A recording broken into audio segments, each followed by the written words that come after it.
Kita ke sorotan lain, saudara. Polisi menangkap seorang manajer restoran cepat saji milik pengacara Hotman Paris. Manajer itu ditangkap diduga menggelapkan uang perusahaan untuk judi online dan terjerat pinjol.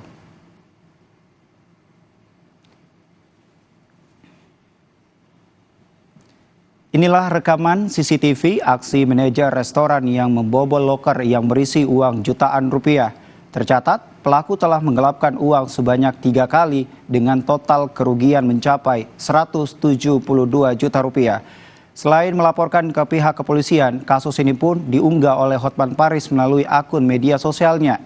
Setelah mendapatkan laporan, aparat Polresta Bogor Kota mengejar dan meringkus pelaku di Purbalingga, Jawa Tengah. Pelaku mengaku memakai uang tersebut sebagian untuk bermain judi online dan menutupi utang.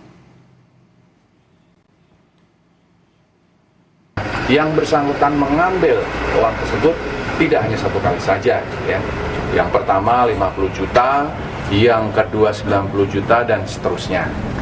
Uang 50 juta yang pertama digunakan untuk judi online. Kemudian 90 juta dan seterusnya itu digunakan untuk membayar hutang, diantaranya hutang untuk judi online tersebut. Dan juga untuk membeli motor, membeli laptop, membeli handphone, dan lain sebagainya.